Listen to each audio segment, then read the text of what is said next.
Hello, I'm Ken Malcom. I'm a 30-year law enforcement officer and a 20-year personal safety instructor for real estate agents.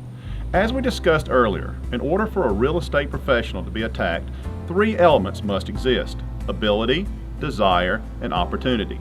The attacker is either an opportunist or a predator. They are both equally as dangerous as the other and possess the ability and desire to attack. You have little to no control over these two elements, but you do have some control over the third element, opportunity.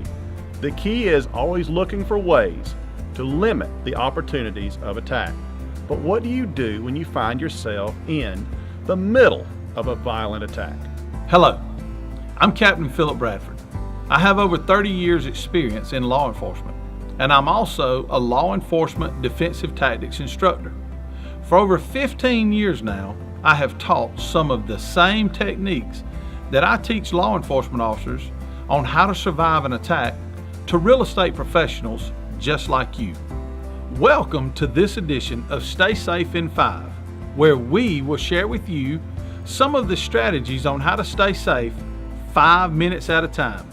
Today, our focus is on methods to help you avoid or escape a rear choke attack. The most important thing to remember in a rear choke is maintaining an airway. You have only seconds to prevent yourself from being choked unconscious. To gain an airway, you will grab the attacker's arm with both of your hands, pulling allowing you to place your chin on your chest. Turn your chin toward the V of the attacker's arm. This will allow you to maintain your airway. Once you have established an airway, you will then begin using different techniques such as a median nerve press with your kubaton, toe stomps, shin rakes, and headbutts to escape the attacker.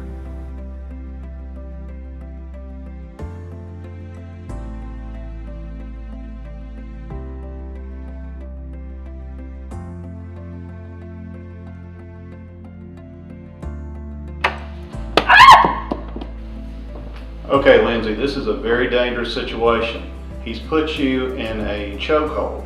He has cut off oxygen and blood flow to your brain. You've got to do something very quickly to get out of this hold so you can survive.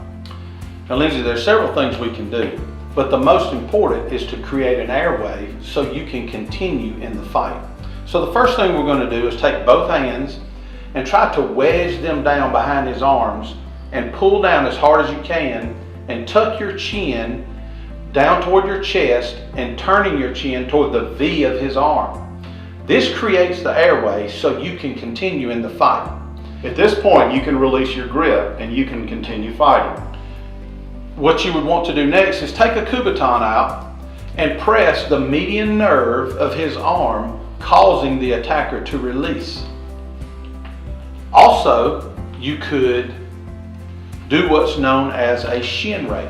And you simply do that by raising your foot, turn your toes outward, and go up and down his shin very hard.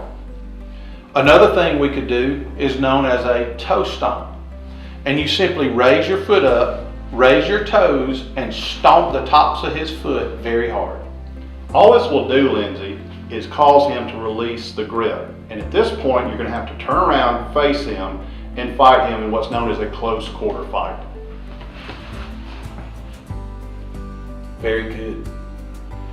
Remember, it's critical to escape a rear choke immediately. You may have only seconds before you begin to lose consciousness.